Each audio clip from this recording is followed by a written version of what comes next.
The princess who didn't want a crown. Once upon a time, in the kingdom of Brindlewood, there lived a young princess named Rosa. She had a gentle smile, hair the color of chestnuts, and a heart that loved open skies more than royal halls. Princess Rosa was kind to everyone from the castle cooks to the horses in the stables, but there was one thing about her that puzzled the entire kingdom. She didn't want to wear a crown. Every princess before her had worn one. The crown was made of shining gold, with tiny pearls and a single red ruby in the center. It was beautiful, but to Rosa, it felt heavy, not just on her head, but in her heart. Whenever the royal maid placed it on her, Rosa felt like she couldn't move freely. "It's like wearing a cage on my head," she told her friend Oliver, the gardener's son. Oliver laughed. "Well, I guess you'd rather wear a sun hat." "Yes," Rosa grinned, "a sun hat, or maybe no hat at all." One day, her parents, King Edmund and Queen Lillian, announced an important event, the annual crowning ceremony. This year, Princess Rosa was to be officially presented to the kingdom as their future queen. The tailors brought rolls of silk for her dress. The jewelers polished the crown until it gleamed brighter than the morning sun. But Rosa couldn't stop thinking, "I don't want this crown. I want to be me." The night before the ceremony, Rosa sat by her window watching the stars. "Why can't I choose?" she whispered to the sky. A soft knock came at her door.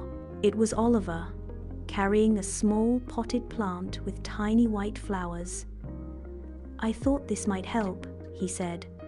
"When I don't know what to do, I look at something growing. Plants don't try to be anything they're not. They just grow the way they're meant to." Rosa smiled. "Maybe I should grow like that." The next morning, the castle buzzed with excitement. Trumpets played, the townsfolk gathered, and the great red carpet stretched across the courtyard. Rosa stepped forward in her silk gown. The queen held the crown high, ready to place it on her daughter's head. Rosa took a deep breath.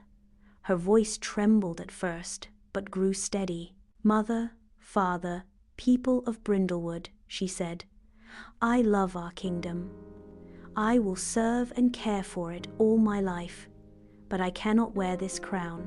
It is not who I am." Gasps filled the courtyard. The king frowned in surprise. "Why, Rosa? The crown is our tradition." "Because," Rosa replied gently, "I believe a ruler should be known for her heart, not the weight on her head. I want to help our people by walking among them, learning from them, not just watching from a throne." Silence fell. The crowd looked at the young princess with wide eyes. Then, slowly, an old woman in the front row smiled. "Let her be," she called. "The girl knows her own heart."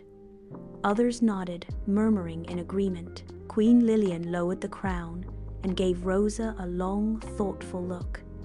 Then she smiled too. "My daughter," she said, "a crown does not make a queen. Your kindness, courage, and honesty do. If you choose your own path, we will walk it with you." The crowd cheered.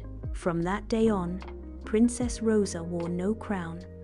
She visited farms, learned the names of every baker and blacksmith, and played with the children in the village square. People came to love her, not because she looked like a queen, but because she acted like one in the ways that mattered most. And sometimes, when the sun was high and her hair was loose in the breeze, Oliver would hand her a wide-brimmed sun hat. "Just for shade," he'd say with a grin. Rosa would laugh, put it on, and remember that the best thing she ever wore was her own true self. Please subscribe and tap the bell so you don't miss more amazing stories like this.